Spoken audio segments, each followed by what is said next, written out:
Hello, my YouTube family. I welcome you all to your very own channel Next Gen Teachers. So आज का जो हमारा question है वो है problems and dilemmas of adolescence and the role of a teacher.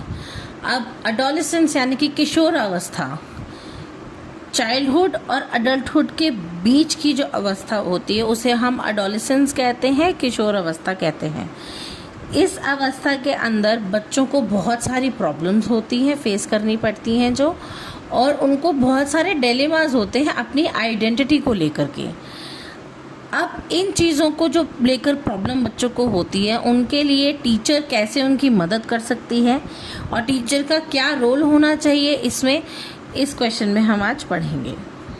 Adolescence is the stage of life between childhood and adulthood. During this period, young people experience rapid physical, emotional, social and psychological changes which often create various problems and dilemmas. अब किशोर अवस्था के अंदर बच्चों की जो है physical, emotional, social और psychological changes इतनी जल्दी होते हैं, बच्चे बड़े जल्दी होने लग जाते हैं, उनके इमोशंस बड़ी जल्दी जल्दी चेंज होते हैं, बच्चों को सोशल सर्कल जो है उनका वो बड़ी जल्दी चेंज होता है, साइकोलॉजिकली भी उनके दिमाग में बहुत सारी चीज़ें, बहुत सारी बातें होती हैं. तो ये इतने सारे चेंजेस से जब बच्चे डील कर रहे होते हैं तो ऑब्वियसली उन्हें प्रॉब्लम होती है और उनको डिलेमा भी होता है कि क्या वो सही कर रहे हैं, क्या जो उनके साथ हो रहा है वो सही है, क्या ये नेचुरल है. तो ऐसे सवाल बच्चों के मन में बहुत आते हैं किशोर अवस्था में. Problems and dilemmas of adolescence. First जो है वो है फिजिकल चेंज. अब adolescence experience sudden physical growth and hormonal changes. These changes may cause confusion, embarrassment and anxiety. अब बच्चों की बॉडी के साथ में अगर कुछ डिफरेंट होता है, उनके फिजिकल चेंजेस होते हैं तो उनको कई बारी उससे एंजाइटी होती है, कई बारी एम्बैरेसमेंट भी फील होती है, या फिर कई बार बच्चा कंफ्यूज हो जाता है कि क्या ये जो हो रहा है सिर्फ मेरे साथ हो रहा है या बाकी मेरे जो साथ के बच्चे हैं उनके साथ भी यही सब होता है, इज़ इट कॉमन और नॉट. तो सबसे बड़ा प्रॉब्लम उनके दिमाग में फिजिकल चेंजेस को लेके रहता है. सेकेंड है emotional problems. Now teenagers often face mood swings, stress, anger and feelings of insecurity due to emotional instability. अब टीनेजर जो बच्चे होते हैं उनका फिजिकल चेंज हो रहा होता है तो उनके अंदर उनकी जो फीलिंग्स हैं वो भी चेंज होती हैं.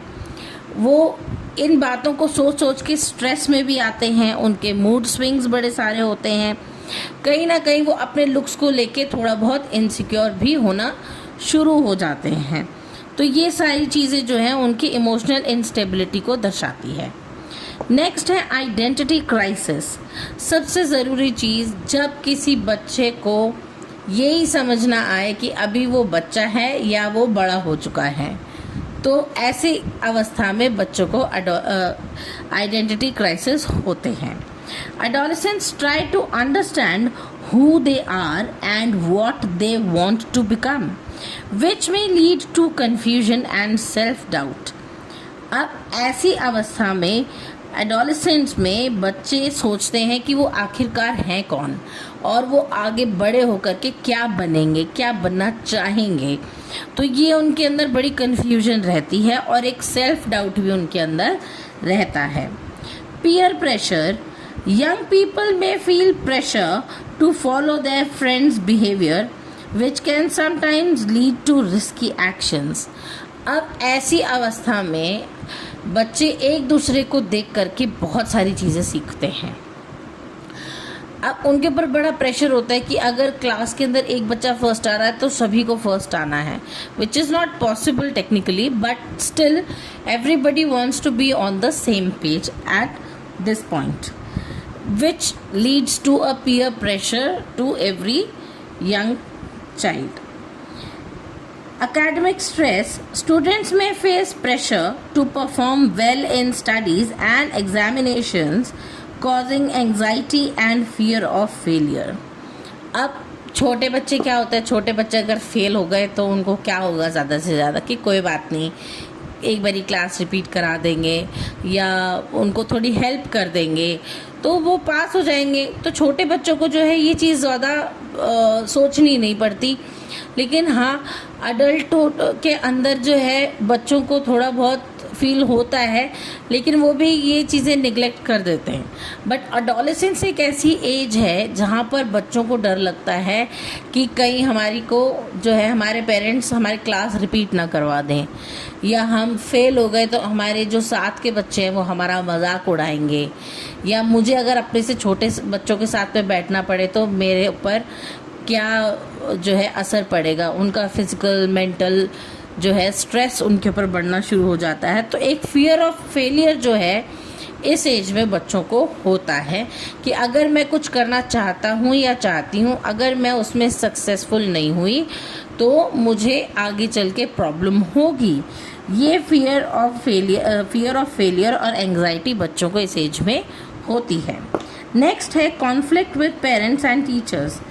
अब एडोलेसेंस के अंदर बच्चे सोचते हैं कि अब हम बड़े हो गए, अब हम कुछ भी कर सकते हैं। They need independence, total independence, और उसके चलते जो है उनको पेरेंट्स की कही हुई बातें भी बुरी लगती हैं और टीचर की समझाई हुई चीज़ें भी बुरी लगती हैं।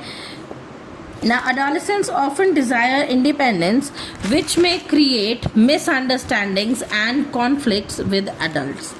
अब बच्चों को जो है, किशोर अवस्था के बच्चे जो हैं, उनको हमेशा इंडिपेंडेंस जो है वो बहुत प्रभावित करती है कि मुझे इंडिपेंडेंट रहना है, मैं हर एक काम खुद से करना चाहता हूँ या करना चाहती हूँ। तो ऐसे में जो है उनकी बहुत सारी मिसअंडरस्टैंडिंग्स होती हैं और कॉन्फ्लिक्ट्स होते हैं बड़ों के साथ में।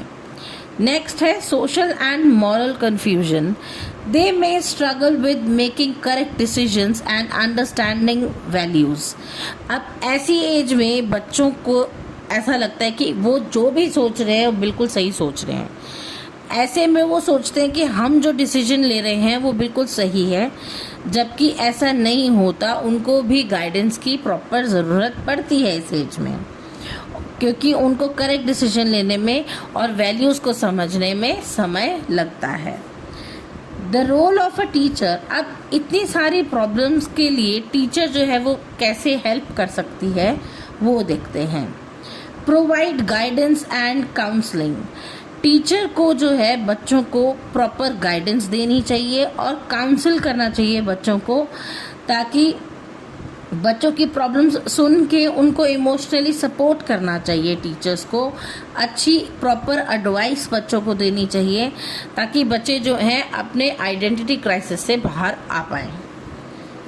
सेकेंड है create a friendly environment. A teacher should create a supportive and understanding classroom atmosphere where students feel comfortable sharing their concerns.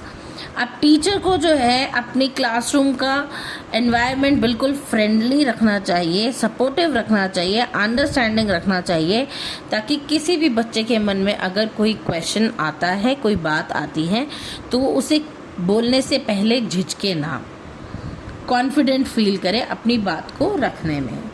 Third है एनकरेज सेल्फ कॉन्फिडेंस। जब टीचर अपनी क्लास के अंदर फ्रेंडली एनवायरनमेंट रखती है तो बच्चों के अंदर सेल्फ कॉन्फिडेंस अपने आप आता है और टीचर का ये फ़र्ज़ बनता है कि वो बच्चों को इनकरेज करे उनके सेल्फ कॉन्फिडेंस के लिए। Teachers should motivate students to recognise their abilities and achievements. Teacher को बच्चों को इनकरेज करना चाहिए उनकी अच्छी बातों को रिकॉल करवा के कि वो किन किन चीज़ों में अच्छे हैं, ना कि उनकी सिर्फ बुराइयां करके उनको जो है लेड बैक कर दिया जाए। टीचर का फ़र्ज़ बनता है कि वो अपने बच्चों को पॉजिटिव मैनर में हेल्प भी करे, उनको मोटिवेट करे, उनकी एबिलिटीज़ और अचीवमेंट्स को जो है रिकॉल करवाए ताकि उनको पॉजिटिव फील हो, कॉन्फिडेंट फील हो। Teach moral and social values. Teachers should guide students to develop good values, discipline and responsible behavior. अब छोटे बच्चे जो हैं वो तो एकदम से रिस्पॉन्सिबल नहीं होते हैं, एकदम से डिसिप्लिन्ड नहीं होते हैं, लेकिन जब बच्चे चाइल्डहुड से निकल के एडोलेसेंस की एज में आते हैं तब वो चीज़ें समझना शुरू कर देते हैं। तो टीचर का फ़र्ज़ बनता है कि वो बच्चों को गुड वैल्यूज़ दे, उनको डिसिप्लिन सिखाए और उनको रिस्पॉन्सिबल बिहेवियर सिखाए। नेक्स्ट है reduce academic stress. Teachers can help by encouraging balanced study habits and reducing unnecessary pressure. Teacher को जो है बच्चों के एकेडमिक स्ट्रेस को कम करने में उनकी हेल्प करनी चाहिए। उनको बैलेंस्ड स्टडी करवा के ऐसी हैबिट बच्चों के अंदर जो है वो डाली जाए कि बच्चों को पता लगे कि हमें किस समय पढ़ना है और किस समय खेलना है, ताकि वो डिफ्रेंशिएट कर पाएँ और अपने लिए बेस्ट कर पाएँ, जिससे कि उनको अननेसेसरी प्रेशर जो है एकेडमिक का वो ना झेलना पड़े। नेक्स्ट है promote healthy activities. Encouraging sports, creative activities and group discussions help adolescents develop socially and emotionally. अब टीचर जो है अगर बच्चों को अच्छी एक्टिविटीज़ करवाती है, हेल्दी एक्टिविटीज़ करने के लिए प्रमोट करती है, उनको खेलने के लिए, क्रिएटिव एक्टिविटीज़ करने के लिए या ग्रुप डिस्कशन करने के लिए, तो टीचर उनका सेल्फ कॉन्फिडेंस बढ़ाने में उनकी बहुत मदद करती है, जो कि उन्हें सोशली और इमोशनली ग्रो करने में बहुत हेल्प करता है। इसका कंक्लूजन है adolescence is a sensitive stage filled with challenges and dilemmas. किशोर अवस्था एक सेंसिटिव स्टेज है जो कि भरी हुई है किससे, चैलेंजेस से, प्रॉब्लम्स से और डिलेमास यानी कि उनको समझ में नहीं आती, आइडेंटिटी क्राइसिस के साथ में। A teacher plays an important role in guiding, supporting and helping adolescents develop confidence, good values and emotional stability. ऐसी अवस्था में टीचर को बच्चों को गाइड करना चाहिए, सपोर्ट करना चाहिए, उनको कॉन्फिडेंस में लेके उनका कॉन्फिडेंस बढ़ाना चाहिए, उनको गुड वैल्यूज़ देनी चाहिए और उन्हें इमोशनल स्टेबिलिटी भी देनी चाहिए, ताकि वो अपने आप को कॉन्फिडेंट फील कर सकें। तो ये था आज का टॉपिक। आई होप आपको मेरी वीडियो अच्छी लगी होगी। अगर आपको मेरी वीडियोस अच्छी लगती हैं तो please do like, share, comment and subscribe करना ना भूलें। तब तक के लिए थैंक यू।